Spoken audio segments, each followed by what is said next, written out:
안녕하세요. 세상에서 제일 예쁜 당신을 위한 닥터 강민조입니다. 브래드 피트가 1억 원 상당의 안면 거상술을 했다는 루머가 있는데요. 그에 따른 코멘트 전에 브래드 피트 얼굴 분석을 먼저 간단히 좀 해보겠습니다. 브래드 피트라고 하면 물론 잘생기도 했지만 이보다는 섹시하다라는 말을 많이 하는데요. 우리가 구체적으로 사람 얼굴을 어떻게 보고 섹시하다라고 할까요? 설명하기 전에 어려운 말로 성적 이형이라는 말이 있습니다. 암수가 다른 특징을 보인다는 얘기인데요. 예를 들어 사슴은 암컷인지 수컷인지 구분이 금방 됩니다. 그런데 펭귄 같은 경우 외형만 넣고 보면 암수 구분이 잘 안 되죠.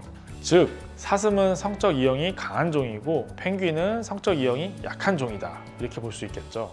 섹시하다라는 말은 쉽게 표현하면 유독 남자답게 생겼다, 유독 여자같이 생겼다, 어렵게 표현하면 성적 이형성이 강하다라고 할 수 있겠습니다. 어떤가요? 눈만 봐도 아주 늑대를 연상케 하는 굉장히 남자다운 눈임을 알 수 있고, 초식동물이 떠오르는 게 여자 눈이다, 이는 누가 알려주고 공부해서 아는 게 아니라 누구나 그렇게 느끼는 거죠. 이런 성적 이형은 눈뿐만이 아니라 코, 턱선 등등 사람 얼굴의 각 부위에도 적용이 됩니다. 브래드 피트는 성적 이형이 강한 얼굴이고 우리는 이를 보고 섹시하다라고 하는 것입니다. 그러면 브래드 피트의 섹시함의 얼굴 포인트를 구체적으로 한번 볼까요?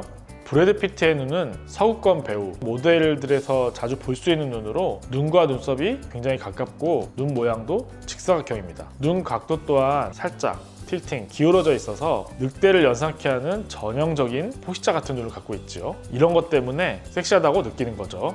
턱만 봐도 누군지 알 수 있지 않나요? 브래드 피트만의 매력 포인트라면 딱 턱입니다. 교과서적으로는 정면에서 봤을 때 얼굴 너비 대비 턱의 너비는 1대 0.7 정도라고 하는데요. 하관, 즉 하안면이 작을수록 아이 같아 보이고 하관이 커질수록 남성적이라고 느낄 수 있습니다. 그래서 남성분들의 경우 수염을 이렇게 기르면 하관이 넓어져서 남성적으로 보이게 되는 효과가 있죠. 브래드 피트는 거의 1대1이라고 할 정도로 하안면, 하관이라고 하는 이 부분이 발달했는데요. 거기에 턱선까지 각져져 있어서 굉장히 남성적입니다. 옆면에서 봤을 때도 턱 각도가 크고 턱 근육도 굉장히 발달되어 있는데요. 이런 본인만의 매력을 브래드 피트도 잘 아는지 연기를 할 때 꼭 뭔가를 먹으면서 한다고 합니다.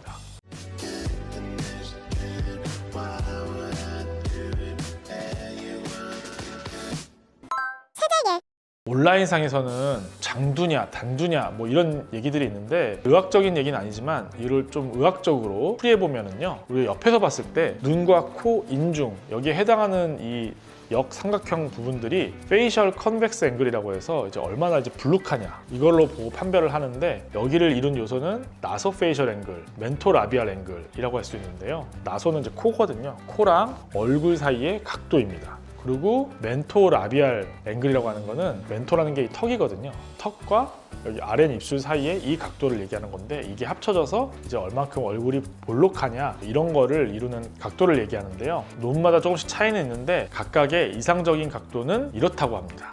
브래드 피트의 페이셜 컨벡스 앵글은 172도, 나소 페이셜 앵글은 40도, 멘토 라비알 앵글은 125도인데요. 물론 사진이 정확히 측면이 아니라는 점, 그리고 카메라 렌즈마다 뭐 좀 굴절이 있다는 점, 각도를 측정하면서 오차가 발생할 수 있다는 등 여러 오차가 있어서 아주 정확한 분석은 아니지만, 페이셜 컨벡스 앵글만 간신히 범위 안에 들어오고 나소 페이셜 앵글이라든지 멘토 라비알 앵글은 범위에서 좀 벗어났어요. 장두, 즉 긴 얼굴이라 보기는 좀 어려워 보이는데요. 교과서적인 이상 비율이 아니라고 못생겨지는 것도 아니고 이상 비율이라고 해서 잘생겨지는 것도 아닙니다. 기준치 값을 너무 벗어나지 않으면서 오히려 전체적으로 조화를 잘 이루는 게 중요한 것 같은데요. 세월에 장사 없다고 그 섹시하다던 브래드 피트도 나이가 들다 보니 주름도 지고 근육이나 피부가 늘어질 수밖에 없는데요. 눈 같은 경우 눈매가 처지면서 늑대 같은 눈매도 사라지게 되는 거고요. 볼살이나 근육도 처지면서 브래드 피트만의 매력, 섹시함이 없어지게 되는 것이죠.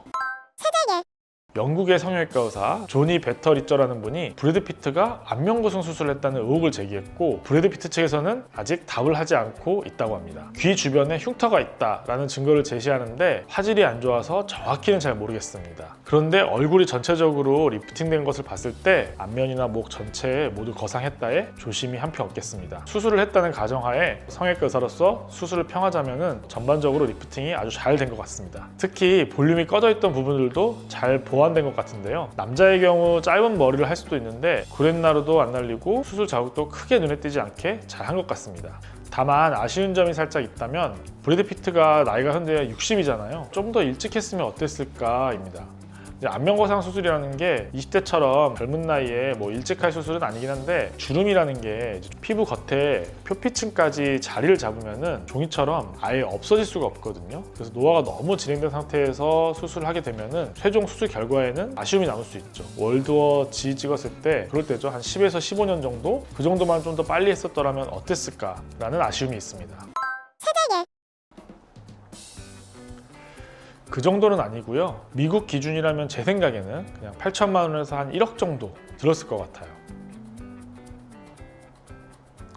그런 건 아닙니다. 한국이 글로벌 성형 강국인 거는 다 누구나 인정하는 사실이죠. 미국을 포함해서 전 세계적으로 다른 나라에서 성형수술 배우러 한국에 많이 오기도 하고요. 또 한국의 성형외과 의사들이 알려주기 위해서 외국에 나가기도 하죠. 요즘에는 별로 없는데 코로나 이전까지만 해도 한국의 성형외과 의사들이 해외로 수술하기 위해서 출장도 많이 갔었죠.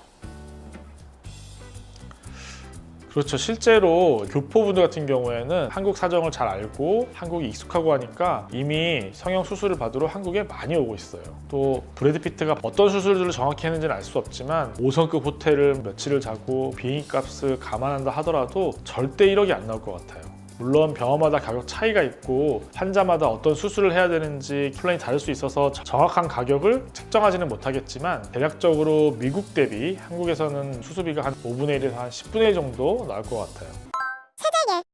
오늘은 브래드 피트가 안면거상 수술 받았다는 그 루머에 대해서 좀 가볍게 썰을 풀어보는 시간을 가졌는데요. 혹시 또 궁금하신 내용 있으시면 댓글로 작성을 해주시면 제가 답변을 드릴게요.